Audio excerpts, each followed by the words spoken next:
Okay, you don't get it, you just don't. It's not about the damn salt. Honestly, can we just get that out of the way? It was never, ever about the salt. It was about the performance. The whole goddamn production of it all. We were in the kitchen last week, right? I'd spent like 3 hours on this beef stew because Daniel had been craving it. I mean, I browned the meat in batches, I deglazed the pan with red wine, the whole 9 yards. Renee, his mother, comes in. She doesn't just walk. She floats, leaving a trail of cashmere-scented judgment in her wake. She watches me stir for a second, her head tilted like a curious little bird that's actually a hawk. Then she says it. "Oh, Evelina, honey, that smells wonderful." She takes the tasting spoon, dips it in, and brings it to her lips with this incredible theatrical delicacy. Her eyes close for a moment. Then her face does this tiny little twitch. Just a flicker, you wouldn't even notice if you weren't looking for it. And I'm always looking for it. She puts her hand on my arm so gently and says, "It's lovely, dear, just maybe a little on the salty side. Just a little bit." And she's saying it to me, but she's looking at Daniel, who just walked in. See, that's the move. Am I crazy?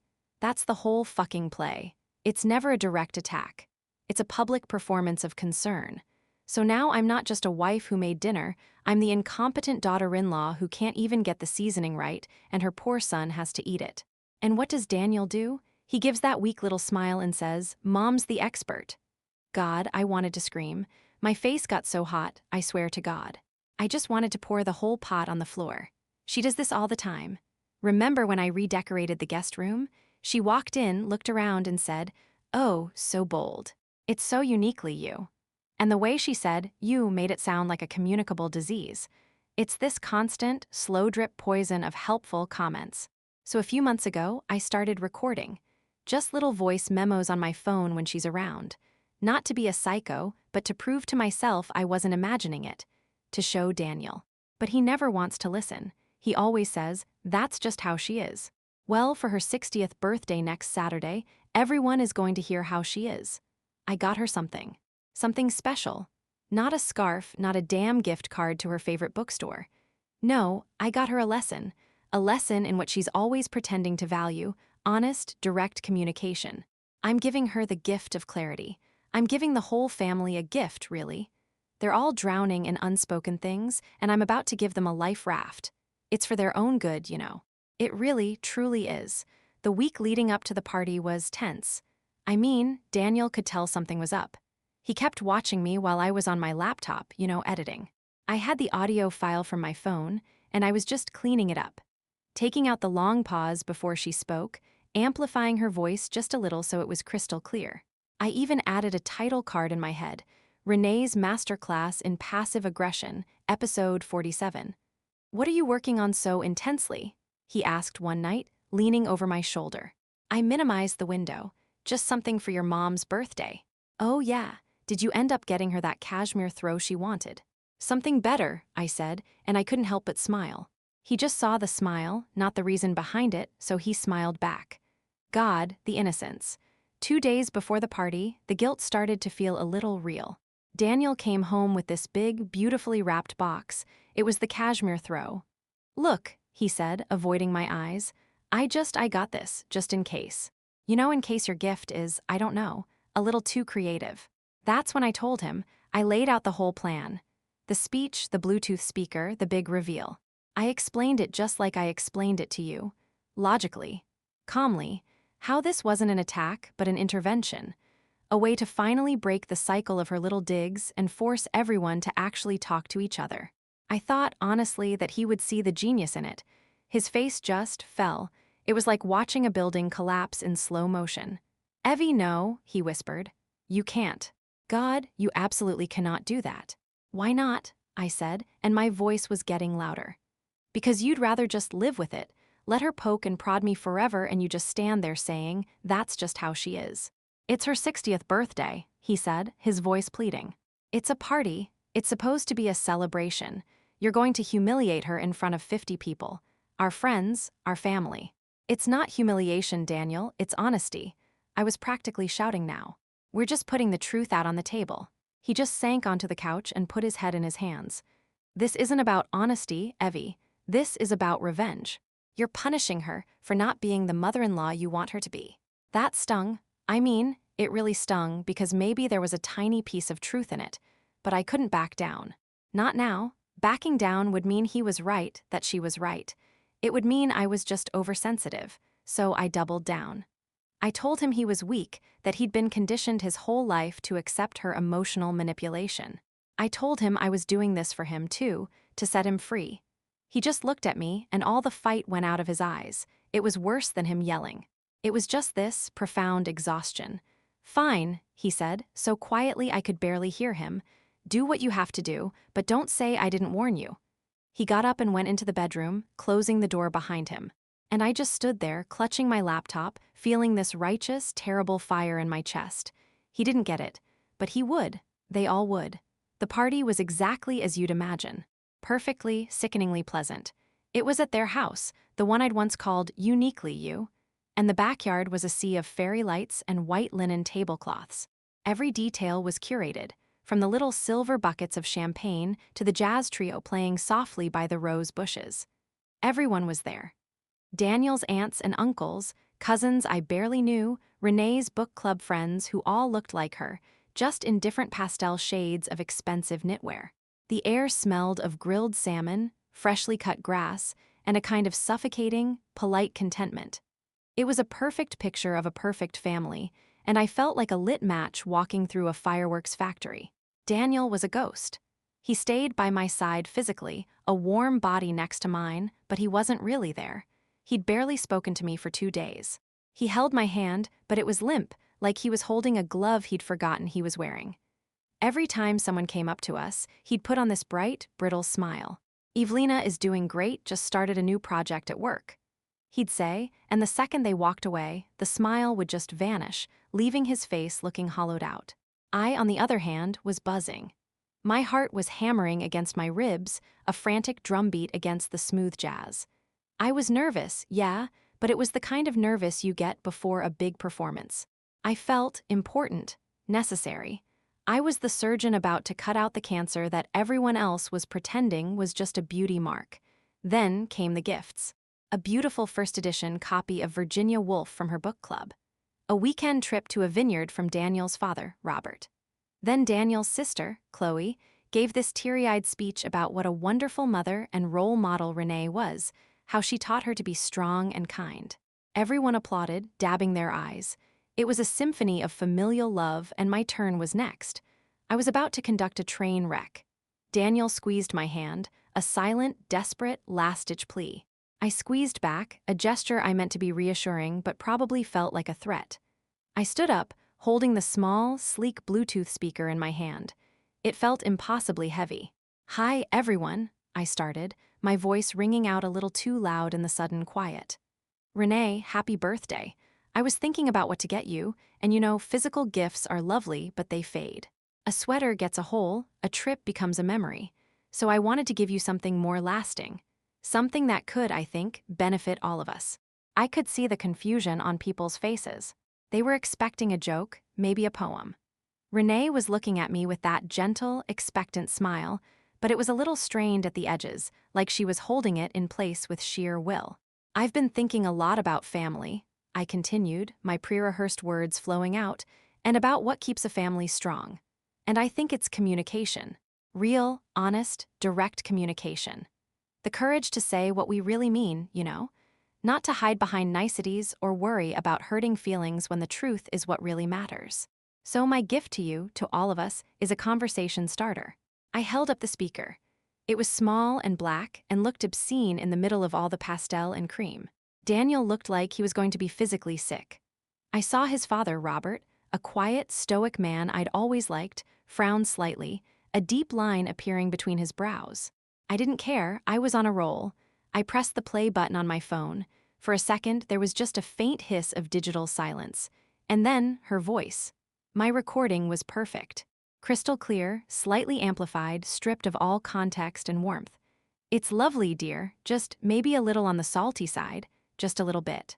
The sentence echoed in the suddenly dead silent backyard. The jazz trio faltered and stopped. The chatter had vanished. Every single person was frozen, a garden of horrified statues. Their heads turned in unison, a slow, horrified swivel from me to Renee. Her face, God, I will see that look on her face until the day I die. It wasn't anger. It wasn't even embarrassment. It was something so much worse. It was a kind of naked, profound shock, a public vivisection of her soul. The color just drained from her face, leaving her skin looking like old parchment. Her smile didn't just disappear. It shattered, like a pane of glass hit with a rock. She looked at me, her eyes wide with a kind of horrified disbelief, as if she couldn't possibly comprehend why I would do this to her. It was the look of someone who had just been publicly executed by a person they thought was family. The silence that followed was the loudest sound I have ever heard. It went on, a thick, suffocating blanket of shame that I had, with my own 2 hands, thrown over the entire party. I actually opened my mouth to start my little lecture. Can you believe that? I was about to launch into my pre-planned speech about constructive feedback. But before I could get a single word out, Robert, Daniel's father, spoke. He'd always been the quiet one, the gentle observer. I had never, not once, heard him raise his voice. He didn't raise it now, but the tone he used was colder and harder than any shout. "Evelina," he said, and my name sounded like a disease. "That's enough." It was a command. The finality in his voice was absolute. My planned speech died in my throat. The silence rushed back in, even heavier this time. Then Daniel moved. He hadn't said a word, his face was a pale, rigid mask. He grabbed my arm, not gently, his fingers digging into my skin, and just pulled. He pulled me through the frozen crowd of guests, who parted for us like we were lepers. No one looked at me. They all stared at the ground, or at Renee, who was still sitting there, utterly still, with Chloe's arm wrapped around her. He dragged me through the house and out the front door, slamming it behind us. The sound echoed in the quiet suburban street. We got in the car. The drive home was only 15 minutes, but it felt like a cross-country trip through a frozen wasteland. The silence in the car was a living thing. It was thick and suffocating. I kept stealing glances at him, but he just stared straight ahead, his knuckles white on the steering wheel, a muscle jumping in his jaw. I tried to break it once. "Daniel, I was just trying too." "Don't," he cut me off. The word was a shard of glass. "Just don't talk." So I didn't. We got home, and he walked straight into the guest room, the one I'd so boldly redecorated, and shut the door. I was left standing in the living room of our perfect apartment, the silence now my only companion. The next day, he emerged. He looked like he hadn't slept in a week. He told me his father had called. He relayed the conversation to me in a flat, monotone voice, like a court reporter reading back a verdict. "My dad called this morning," he said, not looking at me. "Mom, she got sick last night, a panic attack or something. The doctor had to come. She's resting now." He paused, took a breath. "And they've made a decision. For all future family things, holidays, birthdays, whatever, you're not welcome." I started to protest, to say that was unfair, but he held up a hand. "This isn't a discussion, Evie. It's a notification. I can come, I'm still their son. But you can't, they don't want you there." I just stared at him, my mouth open. A programmatic cutting.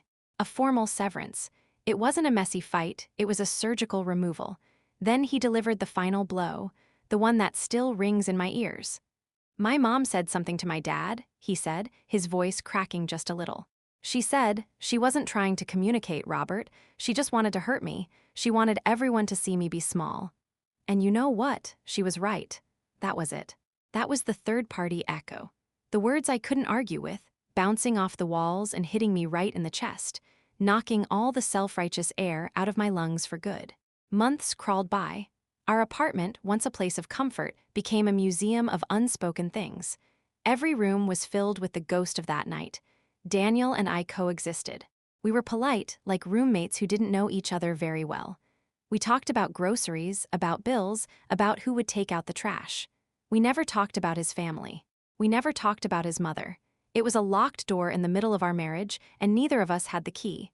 Then came Christmas, the season of forced family fun. The dread had been building in my stomach since Thanksgiving, which Daniel had attended alone, coming home late with the faint smell of turkey and wine on his breath and an emptiness in his eyes. A week before Christmas, he finally said it. "I'm going to my parents' on Christmas Eve," he announced to the kitchen tiles. "I'll be back late." "Okay," I said, my voice small. There was no invitation to fight for. The verdict had been passed months ago. I was an exile. On Christmas Eve, I helped him pack the gifts he'd bought. A new set of gardening tools for his dad, a silk scarf for Chloe. For his mom, he'd bought a simple, elegant silver locket. As he placed it in the gift bag, I felt a wave of nausea so intense I had to grip the counter. I had won. I had proven my point. I had successfully demonstrated that Renee was, in fact, capable of a passive-aggressive comment about seasoning. And for that victory, I was spending Christmas Eve alone. He left around 4. "Merry Christmas, Evie," he said at the door, and the words felt like a lie. I spent the evening torturing myself, of course. I scrolled through social media. It didn't take long to find the evidence. Chloe posted a story on Instagram. It was a video, a short, shaky clip of the family gathered in the living room, a massive, brightly lit tree in the corner. Everyone was there. Aunts, uncles, cousins. They were laughing, passing around plates of cookies. And in the center of it all, sitting in a big armchair, was Renee. She was wearing a deep red sweater, and around her neck was the silver locket. She was smiling, a real, genuine smile that reached her eyes. She looked happy, healthy. The whole family looked happy. It was like a perfectly healthy organism that had successfully identified and expelled a virus. Me, I clicked on Chloe's profile. There was a photo from the same night. The whole family was squeezed onto the couches, grinning at the camera. Daniel was in the back, his arm around his mom's shoulder. He was smiling too. He looked younger, lighter. He looked like he was home. I put my phone down on the cold kitchen counter. The silence of our apartment was deafening. I had won. I had stood up for myself, for honesty, for direct communication. I had taken a tiny, insignificant comment about salt and turned it into a weapon of mass destruction. And in winning that stupid, pointless, pathetic little war, I had lost everything. I had won the argument, and in doing so, I had been written out of the entire story. I was right, and I was completely, utterly alone.